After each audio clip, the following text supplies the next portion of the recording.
One Piece. Yo, what it is, what it do, gods and goddesses. We got a new One Piece chapter, baby. Chapter 1150. Dami Reversi. Oda out here cooking up a storm. And the cover page, Ogre Child Yamato and the Inari Shrine pilgrimage. Yasui's katana was returned to the Enma Shrine in Yakumai, bringing the pilgrimage to an end. Bravo to Yamato. Congratulations. We made it to the end. Hallelujah. But also, Ulti and page 1, there's nobody else with them. Rest in peace, Yasui. Respect to that man. Page 1 of chapter 1150. Dami Reversi. So now we're catching back up to the kids. The parents and the kids of Elbath are finally running into each other. But remember, the kids are still following the path that was previously given to them. They should still have the thorns around their bodies because of Saint Summers' ability. Imu has just taken over the body of Gunko. Let's get into it. Look, it's the kids, says the parents of the Elbathian children. The grown-ups have arrived. They're okay. So now here is Colin letting them know, old man from the bar, my daddy got knocked into the underworld. And now he's responding to Colin, what? Yasan got knocked down? Once again, in the previous chapter, Colin did kind of announce it to the other kids. Hey guys, that's my dad. He's stronger than anybody in Elbath. He'll save us. So now we have one of the grown-ups in Elbath, the barkeep. Yasan got knocked down. It's even a surprise to them. It was that woman. Watch out. So Colin is dropping knowledge on everybody. So they see that. Dad, mommy, the other kids screaming for their parents. Wait, she's floating? You must be scared, huh? Let me get you. So this is one of the dads telling the kids, you guys must be scared. Let me go ahead and take care of you. They don't see the invisible thorns, okay? And then, the man screams. And then the kids are like, the other parents are like, wait, what? They don't see the thorns. They don't understand. They're actually getting hurt by Somer's ability. So the one gentleman tried to stop the kids. He got hurt. He screams in pain. And the parents are like, wait, what? And then here comes the granddaughter of Jarl, Ronja, saying, huh? What? So they don't understand that they're surrounded by thorns. We get Gunko has paid attention and has noticed how noisy and proceeds to erupt a plethora of Conqueror's Haki, knocking out the kids who are still walking, knocking out the parents that just arrived on the scene, and many more people around Elbath. This thing is knocking out people miles away. People from the giant warrior pirates. Some of their people are actually getting knocked out as well. And Dory and Broggy, hey, what's happening here? Hey, what's going on? Some people even in the town very far away where the elder Jarl is still at. People around him are even getting knocked out. And Jarl steadfast standing there with eyes beaming like he has that fight in him. And then you see Gunko / Imu with wings and a tail and a triton in hand creates a summoning circle in the air. As the giants see this, show no tolerance for resistance. Is that truly all the MMAs can accomplish, Killingham? So you have Killingham responding to Imu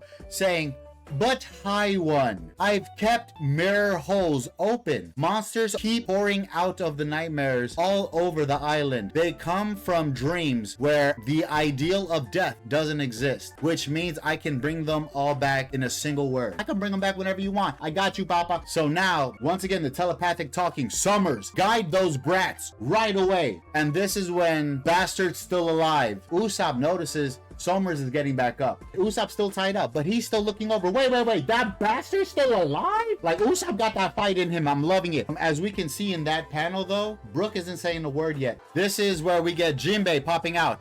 Is that woman up there the same as before?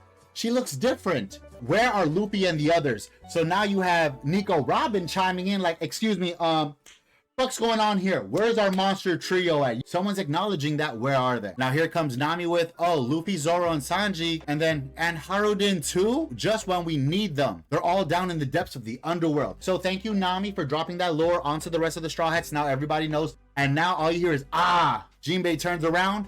Robin is using her ability to try to break out of Somer's thorns. And Jinbei's like, Robin, what are you doing? You know, we just talked about this. You make more body parts. These thorns hurt your body parts. It's not really a wise move to be using your ability. But Robin, with aggression and passion in her face, if we don't act, we'll all end up captured. I'm not just gonna stand here and do nothing. Go, Robin, let's go. That girl's a beast. And now there's ellipses happening around the library and the schools. We hear the crackling of the flames in the kanji of the sound effects in the background. Things are popping off. Now we cut back to Somers. Okay, Somers with a very impactful flashing face zoom in. They have Emu talking to Somers telepathically. The problem is, who do we bargain with once we have these brats as bait? And this is when Somers is kind of understanding, like, you're right, oh high one. The idea of a land without a king is absolutely insane. How can we conquer a people when there's no ruler? How can we pull a Dofi? Dofi did it. How can we pull a Dofi without a king? Damn, that hurts, Scopper Gaban, you jerk. So now, Emu controlling Gunko starts dropping these commands. I command ye to siege this country. Blue Oni Dori, Red Oni Bragi. Ye shall become the kings of this land. This is when the old version of the giant warrior pirates are running up. Dory, Bragi. And this is when Dory says, you're one of the god knights? You're the one who's behind all the chaos in Elbath? And Dory actually gets a nice grip. Like reaches out, grabs Gunko. Like squeezes her. You see the veins coming out that man's arm. Like, you know, Dory, the blue ogre out here showing that strength, showing that ability. Grabs the emu version of Gunko with wings and all, with the Triton in hand. So now they're commanding, you know, the Elbath giants. Move out, man.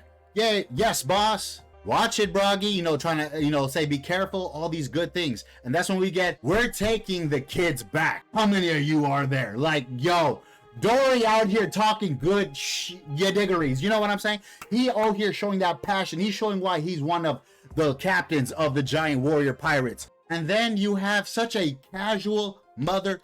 Okay, Gunko, you probably are really, really dope. Emu controlling you, you're actually a really cool character, and I fucking hate you right now. Because now, like Rolo Lucifer, this man states in the grasp of Bragi, says, hearken, Bragi, thou shalt now go and confront Jarl, Bearded Mountain. Emu's making declarations. This is what you're gonna do. It's a little book out of the hand, just like Rolo's little skill hunter book. Off with his head and bear it aloft. Emu is telling this man, you're gonna go and you're gonna bring me his head. And then out of that magic book, kinda like how Luffy's Gear 5th can bring something into real life. The book comes out, then before all, proclaim, we are the kings of Elbath. And out of that book appears a dual-barreled shotgun and a dagger. While all that is transforming into the air right now, you have Dory screaming, shut it. You're not the one who decides our country's fate. Emu grabs the dagger out the air. Gunko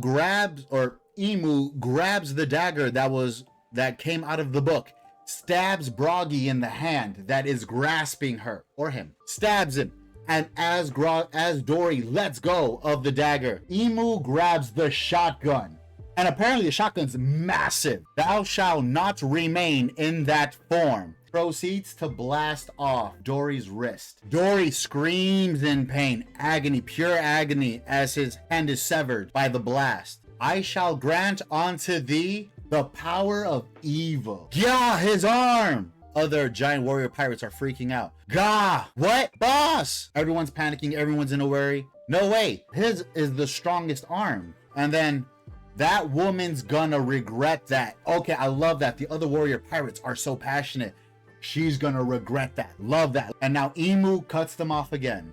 In exchange for a fleeting span of life, thou shalt receive an immortal body and a prodigious strength. Under Mu's dominion, thou art bound by neither logic nor reason, for the demon is the very form existence was fated to assume. So this is why when they were talking about the side that the giants side on is going to be the one that wins the battle. And now Emu is letting us know that this is how you guys were supposed to be. And then Emu begins to do an attack called Demonic Contract, forming that thing called a pentagram underneath Dory. So imagine Dory standing there and there's a giant circle underneath him. He notices it, and then Emu screams out, Demonic contract. She's a demon. What's she trying to do? The giants are still trying to figure out what's happening here, what's going on. And this is when Dory begins to sink into the demonic circle. And then Emu does a hand gesture declaring the attack Dark Inversion Domain, Domi Reversi. Then proceeds to flip the sealed circle on the floor, and Broggy's already halfway through it, and then Dory pops out of that dark half, completely enveloped in these flames, becoming a demon ogre. Lo and behold, from the flaming side, if you guys remember in Egghead, the way the Gorosei was coming out of the circles, flame, smoke, bellowing, all the exact same. But instead now, a ginormous demonic version of Dory appeared. Apparently, he's huge now. He went from a normal giant size, and Dory and Broggy were slightly bigger than the average giant already. And now, he turned into a demon. He is huge. Boss, what happened to you? Everyone panics at the sight of a oars-sized Dory holding a dual-sided axe. He is towering over them the way Loki was to his brother Haruden. His face is terrifying. Did he really turn into a demon? Give us back our boss. The warrior pirates do not know what's going on. They are terrified. But Broggy, we're your comrades. You would never raise your hand against us. As Dory proceeds to launch his shipmates with one solid attack, one swing of the axe, a warrior's pride. Gaba-ba-ba-ba-ba-ba-ba. I feel like I can do anything. What is this sensation? So he's getting drunk in the lust, in the love of the power right now. Ah, Dory's down. Yeah. Men, let's go kill Jarl. So apparently in the background, the other captain of the giant warrior pirates was also transformed. So now we have Dory and Broggy, the size of oars, demonic wings, demonic horns, fangs, giant new weapons. Dory with the Triton and Broggy with the dual-sided axes. And then all you hear is chiefs, and behind them, the other giant warrior pirates screaming, what? Huh? Thinking to their own seals as well. Get transformed once again by Emu's hand. Huh? You guys too? Thud, thud, womp. Was it because they were caught between them? That's either way. Fall back. All the giants are screaming as one by one they are being picked off. Yeah! Oh my god, this last panel. Oda, this panel. A substantial amount, the giant warrior pirate has been transformed all into oars-sized demon Viking giants. So Emu is looking upon all the other warrior pirates who he's transformed and says, not bad at all. So this is Elbap's true power. Don't razz everything. This land must be ruled. Yet let us observe but a little longer to assess their worth in battle. They kind of did a fuck up on their translation. Please run, Jarl-sama. The chiefs aren't acting normal. Run! Running isn't something you tell a warrior. And Jarl got them eyes like he ready for all the smoke, baby. Jarl is here. What a chapter. It does not state that there is a break next week. Oh my god, so much to discuss, from last chapter to this chapter. Oda, you are cooking up a storm and I appreciate you, Papa. Gods and goddesses, that's going to be it for me for right now, but let me know your thoughts. Let me know what you guys think about this latest chapter. Thank you, OP Scans, for, dropping us that a little bit early. But oh my god, so much to discuss, so much moving forward. Now that we have an idea of what the powers that Emu have, or a small taste of what the powers that Emus have, where is it going to take us? How are they going to be comparable to what Luffy can do later on? So much to discuss. But let me know your thoughts. Put it all in the comments and we'll discuss it next time. Peace and blessings, everybody. I'll catch you all on the mountaintop soon. Peace.